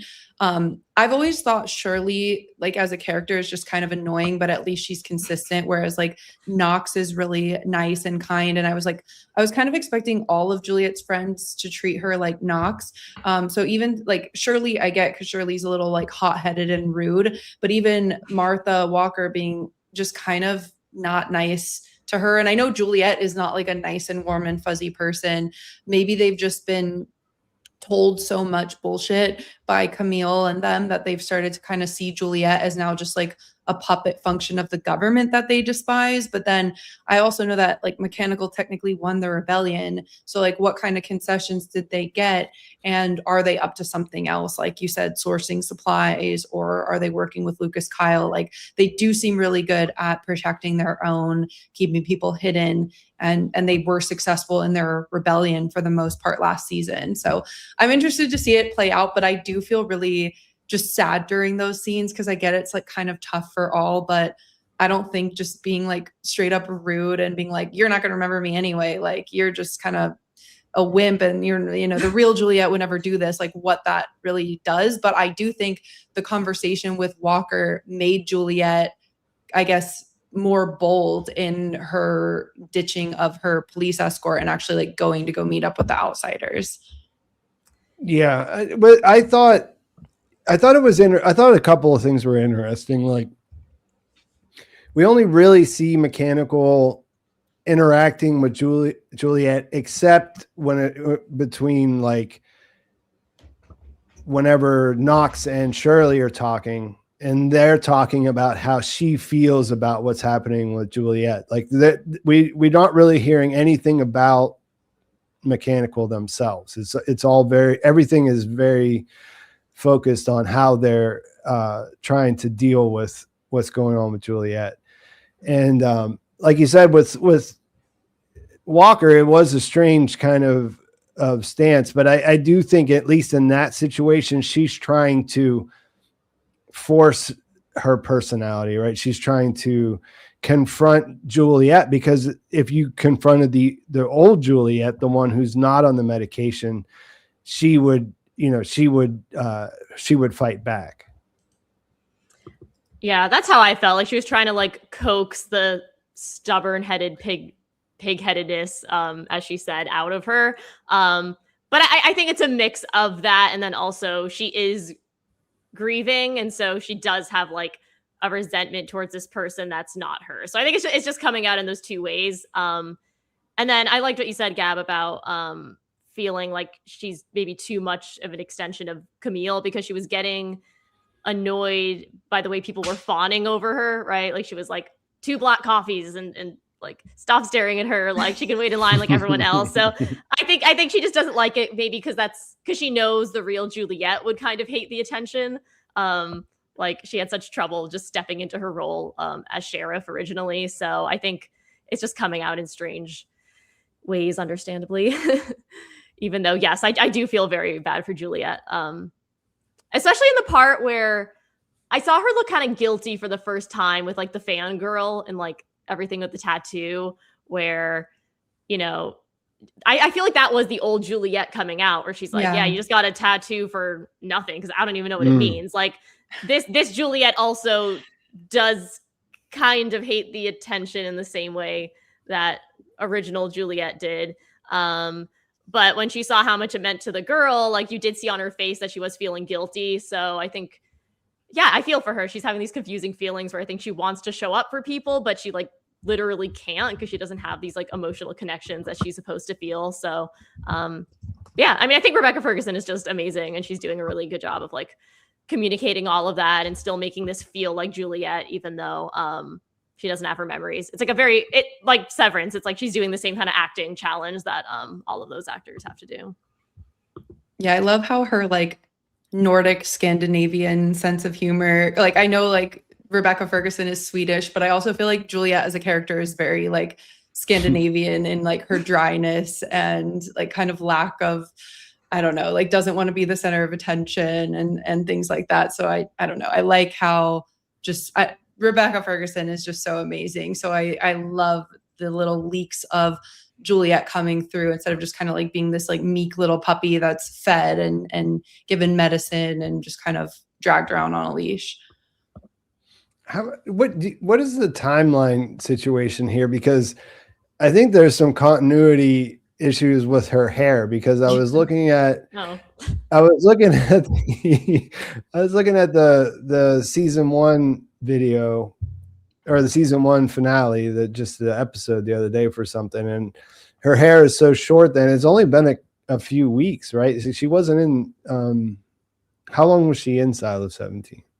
I think like a matter of days or weeks, like not very long. Yeah, and then it's been 3 months since she's been back, but I mean she's got a completely different hairstyle going on now. Maybe the vitamins in the water have like a lot of biotin or something. And like she found a place to get like fresh highlights, because she has a whole new look. Yeah, there's some Twitter jokes like there's someone doing eyebrow threading in the market. Like I think you know, they got some good vendors down there. Yeah. Yeah, she is like I think in the first season, you know, that was a big part of what kept me engaged with the show, was just I wasn't really that familiar with her other work, and the character that they made for her. Like I like the character Juliette in the book. There was some things that I think are pretty evident now that weren't evident that didn't become evident till towards the end of the first book, you know what I mean? And you're like, oh yeah, this character is pretty complicated. It's not just this is like, you know, the perfect main character kind of archetype where they can do no wrong. And I like the way that she seemed a little more confrontational, a little more gruff. But I mean, obviously you need something on top of the fact that she in reality, like all she ever really wanted to do was just do her job and be left alone. You know what I mean? That's a little bit tough to build a whole TV show around someone who's just hanging out in their room by themselves when they're not working 15 hours a day or whatever, you know, by themselves in a really loud place where no one can talk to them because you can't hear each other. The whole first season could have just been them talking with sign language in the generator room or whatever. Yeah. I think a good reluctant hero plot though. Yeah, for sure. And I think that the George stuff, the way that they use the George stuff is, I'm kind of hoping that that'll have a payoff this season because I was thinking about this earlier when I was getting ready for the stream. Since she is getting flashes, I was thinking about which ones of those kind of splinters that she could have would really hit hard. You know what I mean? Because like, that's what a TV show can do after it has a couple seasons under its belts is we know this character well. And right now, like there's things about her that she's separated from, so we're being separated from. So I feel like, you know, there's some dramatic moments wrapped up in that where she remembers something. And I feel like George is kind of that, right? Yeah, because he was such a main motivator for her in season 1 to like even become the sheriff and figure out what happens. And I get the sense that Juliette doesn't just like fall in love all the time with people. So I think it would be an interesting thing to explore, like the feeling of love, and like how important that is, and knowing, you know, how he met his end and how unfair that was, and like him seeking the truth, inspiring her to seek the truth. I just hope she remembers her dad because that was brutal. Like being like, is that where my dad died? That's gonna hurt. That's gonna be really emotional. Yeah.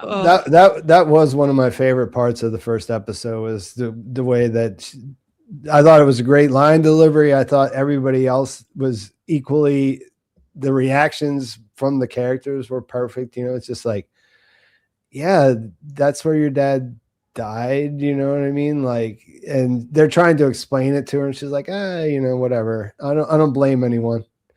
Yeah, like Hank is like about to cry, like getting back into the memory, and she doesn't care at all. Yeah, I was just rewatching parts of the season 2 finale today because I was like looking for something, and I did come across a scene where she was saying how she needed to get back, and she said like for her dad, and that was like the first thing she said, and I'm like, oh god, this is gonna be tragic. But that's good, you know. I feel like sometimes, you know, certain sci-fi shows can get a little cold, but I think it's good when they have a lot of like emotionality to it. And I think there's a lot of potential for that, which is positive. Yeah, that's a pretty major change from the book. Like he didn't do what he does in the show. Her father is still around in the book as things continue to develop. So I don't think, I can't remember exactly now because I was reading Shift and Dust. I didn't go back and reread Wool before this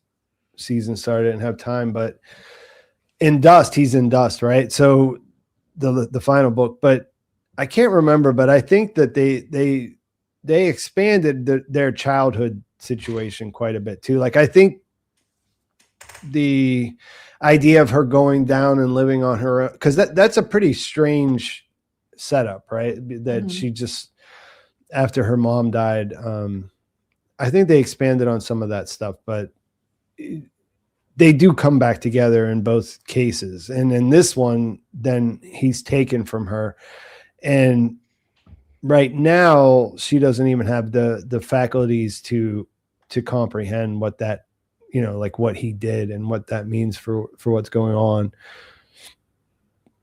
I feel like, So another thing they did change quite a bit is Lucas's story. That's why that's a pretty big mystery for me right now.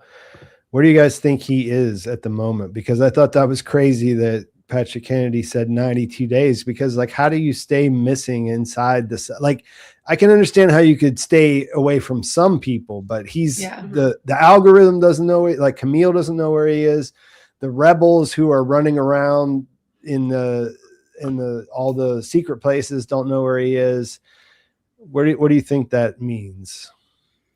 I think he's in the mines. Like he put in 48 hours of work in there before they took him out and put him back to his nerd stuff. So maybe he met some good friends. Like I get the feeling that the mines are kind of removed from everything. They're a little more gruff, maybe more clan oriented.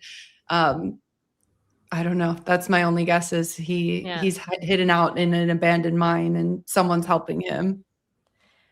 Yeah, I mean, they show those tunnels during the last episode when Patrick Kennedy and the other two were escaping. And I was like, I don't know if we've seen those exact tunnels before on the show before. But if there's a whole kind of secret maze back there, then like, again, like maybe they are helping him I don't know. It seemed like they didn't know where he was, but obviously someone's got to be getting him food and things if he's been living in this silo clandestine for 90 something days.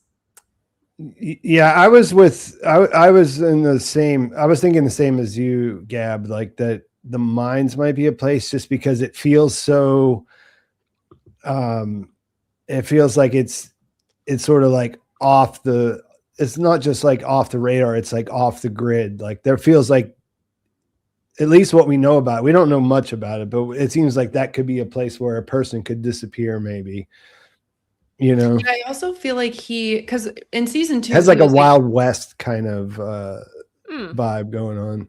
Yeah. And I feel like he was able to use the vault and like the iPad and, try to put together the hard drive. So I feel like if anyone knows more about where to hide it, like he probably has the best shot because he was able to really get that full like inside look into the resources in the vault. But the what a lot of people said in the comments of my video was that they think that he is in the digger void, and that's the reason why they made the point of saying that Walker closed the digger void off in the first episode whenever they had the council meeting. Oh, and that's where George. Yeah, that's where George used to live. Yeah. And if he's like the new love interest, he'll stay in the same place. All my boyfriends hang out in the digger void. I love Lucas, though. I want him to come back sooner than later. He's one of my favorite characters. And maybe Juliette will only remember him and he'll be like, yeah, we had a super strong connection. And then they'll be together. I mean, she did do the stars thing in the last episode and get a real thing. I can't remember because I don't want to mix the two stories up. What was their relationship? It felt like to me, he liked her and she was still hung up on George. So she was that's what I was using him, like not using him maliciously, but I think, he definitely had feelings for her in a way that wasn't reciprocated. Yeah. She's also just like very just canonically socially awkward too. Like, I don't know how much he even like picks up on things necessarily. They're both weirdos like that too. You know what I mean? Like neither one of them is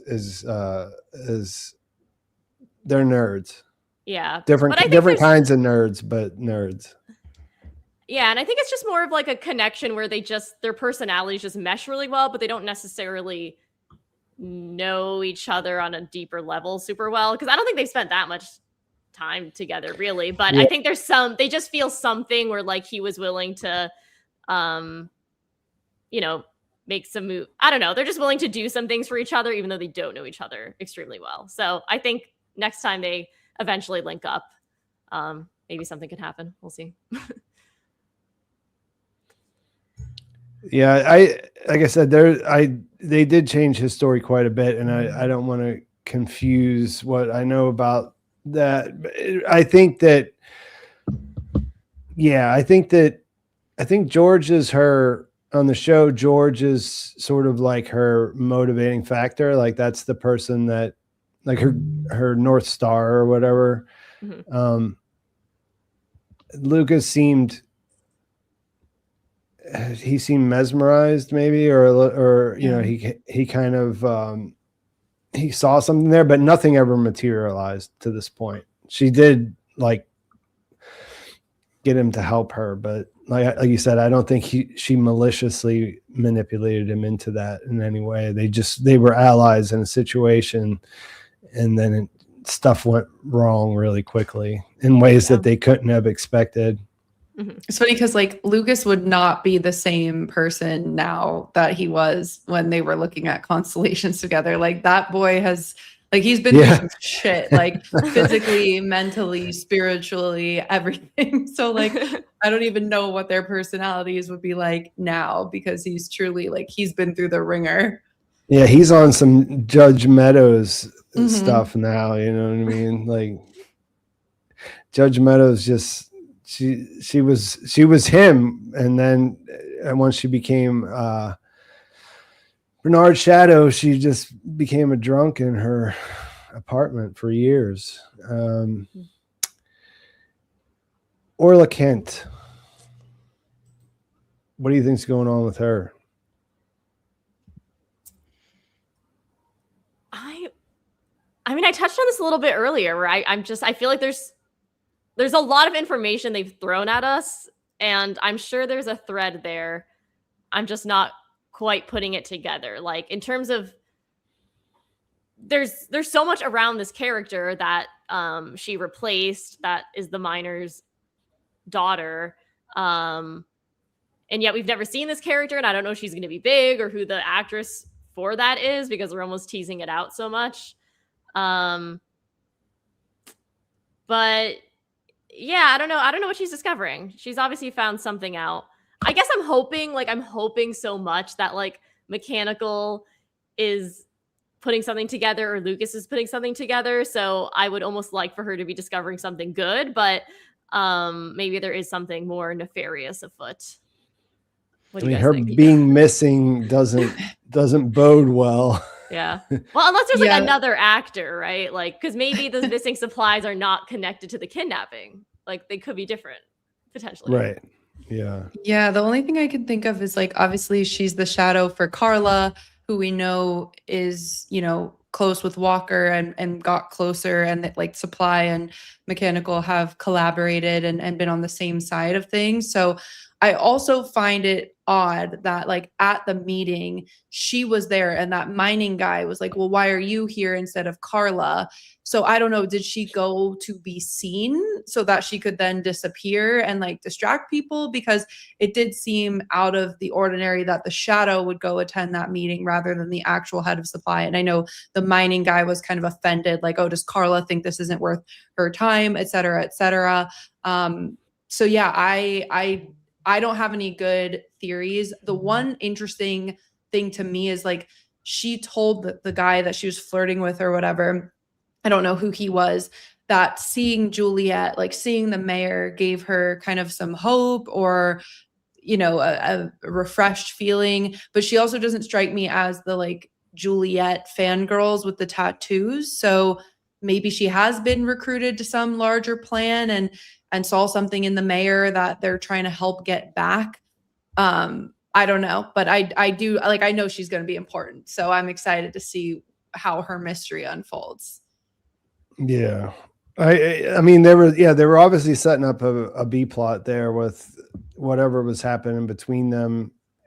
My understanding was that she replaced his daughter as Carla's shadow. So he had something there. So I'm guessing that, you know, we'll find out that somehow that's related to the stuff that's going missing, because she introduced that. She stood at the she was watching them at construction. She said she got an idea from, like, you kind of see her looking at the pulley system and stuff like that. Mhm. I don't know how that's connected necessarily, but they made a point of putting it out there. So, Oh, yeah. I mean, maybe it was mining stealing the stuff, right? And that's why they're mad that she's in that position. If the miner's daughter was like yeah, making that's things sort of for them what. before, is that That's yeah, sort of maybe? what. Yeah, that's what I was sort of thinking, was that maybe the daughter was taking stuff, and like taking stuff from critical supply. I mean, like, critical, that means that it's like important, right? Like, so Mhm. that's pretty low, and it could be dangerous for the entire silo. I feel like, because I mean, if you think about it, it's not like they can just order stuff. You know what I mean? Like, everything that's Yeah. in the silos was put in there in the beginning.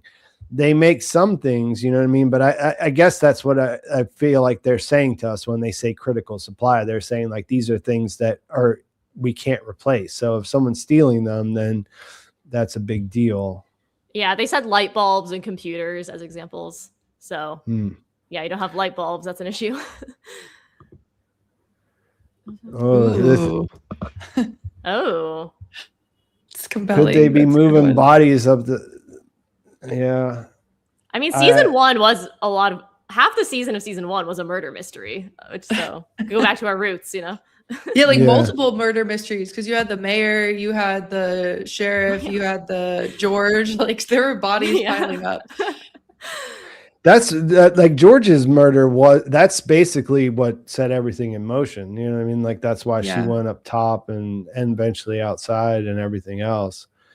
I mean, I don't think, I think this is an interesting idea. I don't think they're moving, but I think that the thing that they're actually moving in the barrels up the stairs is bad enough. You know what I mean? Like, it's going to wipe everyone's memories. I think there's something in that already, but yeah, I was thinking about that too, because we know that they made the point of saying, like, they can only move them at night. I don't know how many nights. It's been a while since I thought about the travel times inside the silo, because they seem to go up like most things. Once they need the plot needs them to be places, they have to get where they're going a little bit quicker. But I feel like we have a few days until those barrels are going to be up there, and then Camille's going to have the decision of whether she's really going to implement that or not. Yeah. Should be interesting. Even for Juliette next week, like, now they know that she spit out the pills, and obviously she's not going to willingly take them again. So are they going to, like, force feed them down her, or are they just going to be like, or maybe is the water ready next week and then it doesn't matter, right? I guess I'm just curious the gap of time between maybe needing to force her to take the pills and then just being able to give her the water so that it's not something kind of violent, right? Kind of funny to think about her cheeking the pills but drinking the water, you know, like if it was. So she thinks she's not taking the medicine, but she's definitely still doing it. Do you guys think they really removed cameras? Because in the first episode, they were talking about, like, oh, we've removed, like, non-essential cameras, like, as a way to kind of appease people. Do you think they've actually truly lessened the surveillance, or it's just changed forms? I didn't think so, really, just because they shot back to the room control room with Sims, and there seemed to be like just as many camera screens up.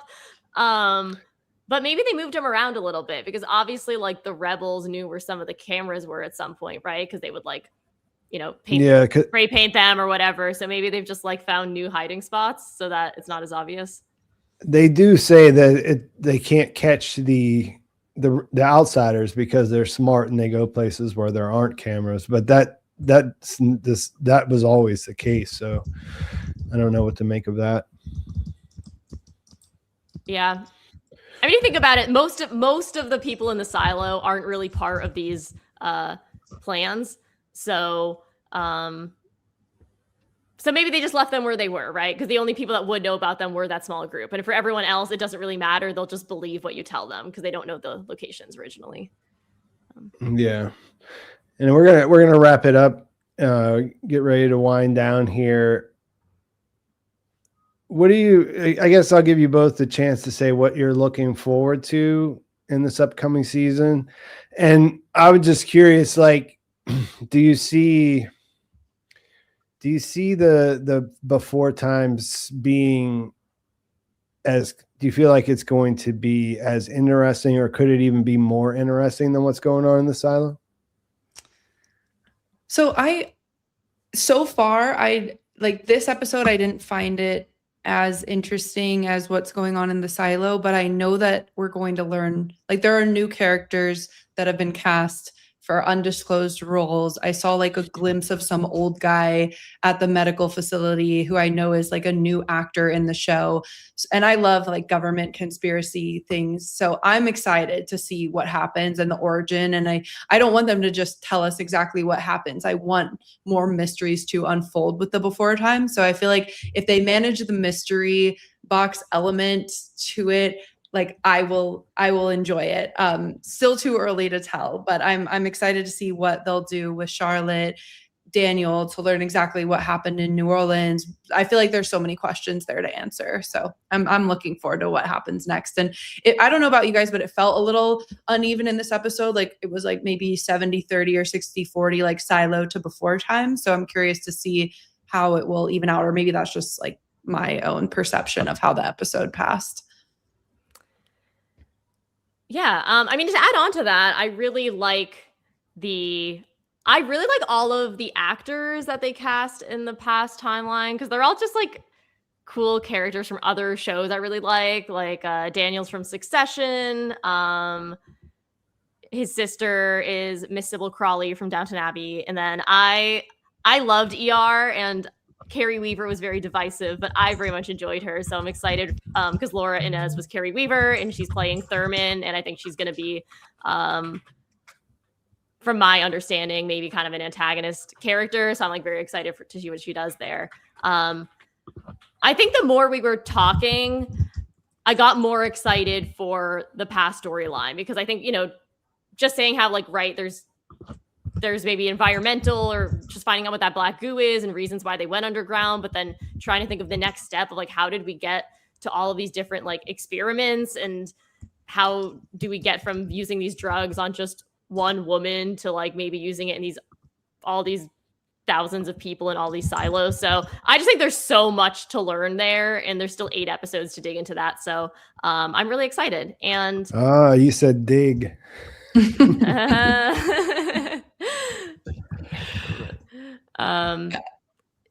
Yeah, and then I don't know if it'll be more or less exciting, but I agree with you said. I think Silo itself is actually more of a political thriller than people might categorize it as, because yes, it's sci-fi and it's dystopian, but it really is all about like, how do you keep populations controlled and having like a peaceful society, and like that's all very like political. So I actually do think it could be better balanced, the back and forth right now, but I can see how they're gonna be very well intertwined. So I think there's a lot of potential here. Yeah, I love the study in like humanity and society. That's like one of my favorite parts of this show. I do hope we get Lucas Kyle back. Robert Sims wasn't in this episode at all, so I'm very curious to learn like what part he will play in this, because I feel like they've set him up, like in season 1, they set him up to be this big bad, like the guy everyone feared. And like, so is he going to be kind of the brawn to Camille's brains? They had some conflict last season. I hope they like, I am curious to see like, will his character be more involved or less involved as the season goes on? I know people have like, some people love his character. Some people don't think Common is a good actor. So I'm curious to see like what we'll see with Sims and Camille, obviously. Yeah, I pointed out the digging thing because that's one of the things that they talked about in the first episode in relation to Daniel, him saving New Orleans, and Senator Thurman said that he was able to drill under the ground and not disturb the soil or something like that.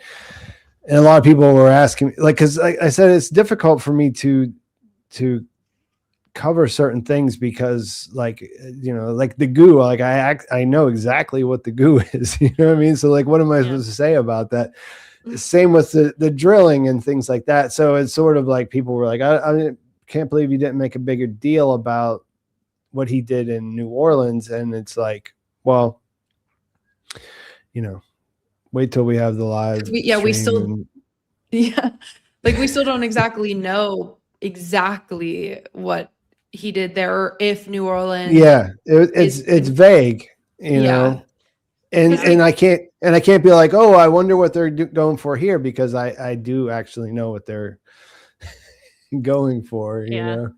Yeah, I do think there is enough there, though, of knowing, just knowing that his invention is the thing that's at the bottom of Silo 18. I mean, that's what I put together as a non-book reader. I can't go really much further than that, but there's enough for us to at least connect him to that. Yeah, no, I totally get that. I just wonder what the impetus was in New Orleans, because it seems like as of the finale of season 2, when he and the reporter are in the bar, it's almost like they all remember where they were on this day of what I assume is the dirty bomb or the explosion. So it seems like there's already been kind of a turning point moment in history. And I don't know if that's related to New Orleans or if that was just his pre-political career and it's like totally unrelated. And then the fact that Helen Drew told him that those airplanes, or the little, they're planes, were equipped with like bunker busters. That also has something to do with being underground and not related to the nuclear thing, and kind of going dark with the comms off the radar. So that's all. Iran may have had a silo project going. Maybe that's what Charlotte was destroying. Yeah, because I'm like, what is a bunker buster? I'm not super, I looked it up because I'm not very well versed on military technology, and it's like to kind of infiltrate things underground, obviously, like bunkers or hidden stuff. So I'm like, what else is underground? Yeah, it actually goes in, it burrows first before it explodes. It doesn't explode on the surface. Yeah. Right? Yeah. Oh, okay. Yeah, if you wanted to destroy a silo, a bunker buster would be what you would use, I'd imagine, right? Because it would go down part of the way first, and then it cause it to collapse on itself whenever it was detonated. Yeah. Interesting. I know, because I was wondering if they were just, before I looked it up, if they were trying to, like, I don't know, use it as a way to, like, make a big crater to build stuff in the first place. But I was like, I don't know why they'd be building over in Turkmenistan. So that doesn't really make sense.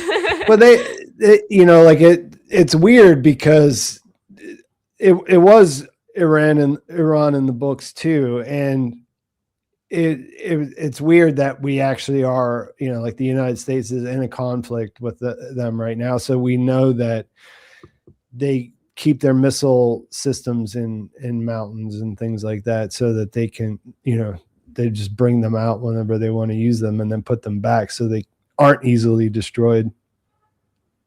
That's just a weird bit of timing, I guess. It happened that way. My only question about all of that is, like, they mentioned that Helen Drew is not like a very important reporter. I think they said she was with some kind of like online rag, not with the Guardian, right? She was at the Washington Post. Okay. Anna said that she lost her job because she was a bad girl. Okay, so like she was maybe asking too many questions. I mean that's something that you could think. I mean, I thought they did a pretty good job because we don't get to see a lot with her, and I thought that I really liked the play between those two, between Anna and, like, Anna is a writer who does talking points, and she was hitting all these facts about about the doctor, like what he's doing is so great and how there's a good reason that they do it that way or whatever. And then you have Helen as the reporter who did her homework before she got there, like she knew about the process and everything else. Yeah. My only question with that is like, if it's a known thing, like I would think if this really is some secret technology, wouldn't there be like, I'm just thinking of, I know we've made a lot of parallels to Severance in this live stream. Like you do have opposition parties in Severance that are boycotting the technology because they think it's unethical and wrong. So if like a reporter knows and this person knows and that person knows, is there a public outcry against these kind of procedures? Or is it still like, if no one knows, then why wouldn't she have leaked it? So I don't know. That's it's not, I'm not like saying that's a problem. It's just, I'm very, very curious because I love political thrillers and that kind of thing. Like I really want to know the actual details of what is known publicly about the medication and the like therapy that the doctor's doing. Yeah, I guess we can't tell for sure, but I feel like the way she talked about it, so just cavalierly, like everyone kind of knew like the way that they did this on prison populations, right? Or I think that she said in countries where they were like indebted to the US, so they tested this all out on like vulnerable populations they could use on guinea pigs. I mean, I could see that being great. I could see that just being like a thing that's talked about, but it like not enough is known about it, so there's not as many people like lobbying or whatever. But yeah. I don't know. I can think of a lot of things now where like people are like resistant to something, but it's just not as advertised, so it's just not as big overall. But it's still like blatantly bad things are happening, and we just kind of like, just go with it.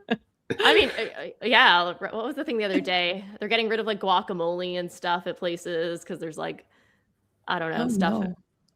I don't know. There's stuff in our food. I don't know, guys. I gotta look into it more, but watch out for your vegetables, apparently. Yeah, that's what I learned. All right. Well, I think that, we hit most of the things that we set out to talk to. It's a little bit over 2 hours as well.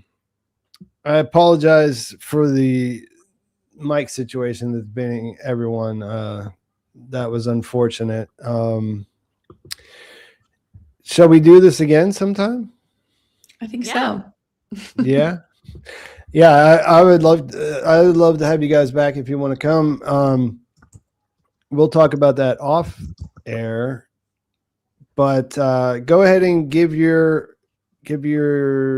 what do we call those things?